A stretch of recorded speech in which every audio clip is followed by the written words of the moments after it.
अस्सलाम वालेकुम अज़ीज़ तलबा व तालिबात। उम्मीद है कि आप सभी अपने अपने घरों में बखैर आफियत होंगे। प्यारे बच्चों, हमने कल खाके वतन का बहुत सारा हिस्सा यानी कंप्लीट इसको किया, यानी मुकम्मल इसको किया, जिसमें हमने ये जाना कि ये नज़म अमन-नामा से ली गई है और इस नज़म का मौजू खाके वतन है। ये नज़म एक मरसिया किस्म की नज़म है और इसका शायर जो है वो जानिसार अख्तर है, जो कि ग्वालियर में 1914 को पैदा हुए। इस नज़म के हर शायर का अपना अपना काफिया है। चूँकि इसको जानिसार अख्तर ने ही कलमबंद भी किया है और उस यानी जानिसार अख्तर को शायरी का बहुत ही शौक था, इसलिए उसने वतन परस्ती और वतन दोस्ती पर ज़्यादा जोर दिया है।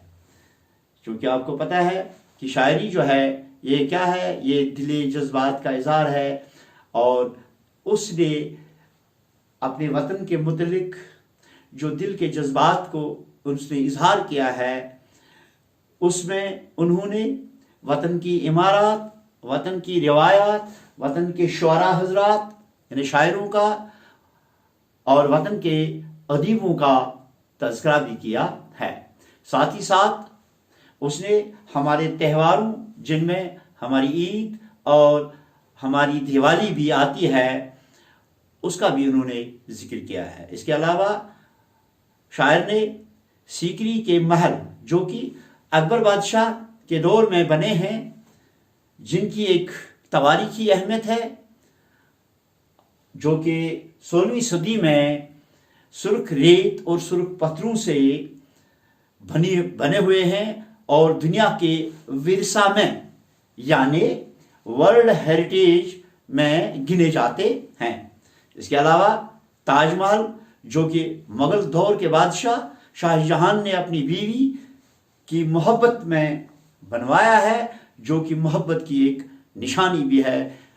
और इसके साथ साथ अजंता के गारों की का भी जिक्र किया है, जो कि बौद्ध धर्म यानी बौद्ध मजहब के मजहबी हुनर को जाहिर करता है और अपनी मुनफरिद पेंटिंग के लिए यानी मुसव्वरी के लिए भी बड़ी मशहूर है।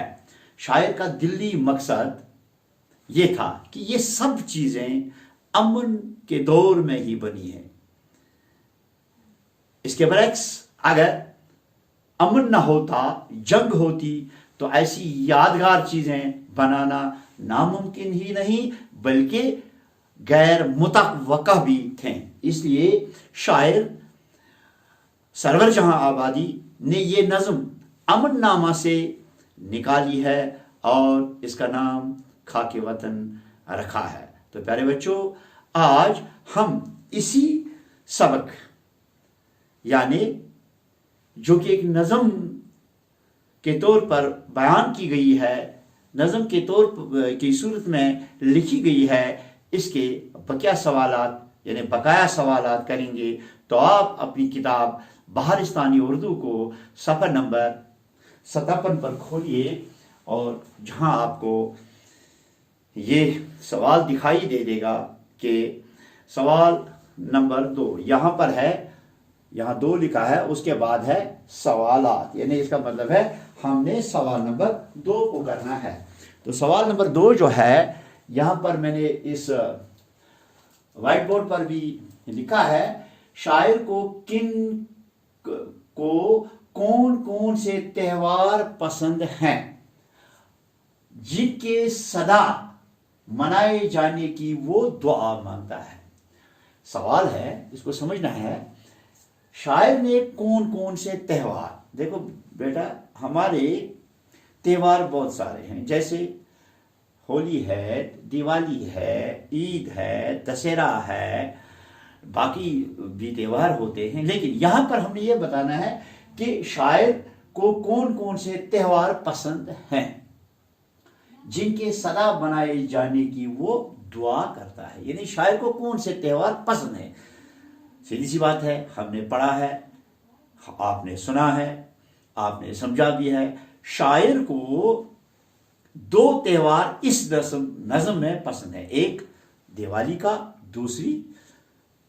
دوسرا عید کا. اس لیے ہم نے یہاں پہ لکھا ہے کہ شاعر جان نثار اختر جن تہواروں کو سدا منائے جانے کی، سدا مینز ہمیشہ منائے جانے کی دعا مانگتا ہے، وہ دیوالی اور عید ہیں.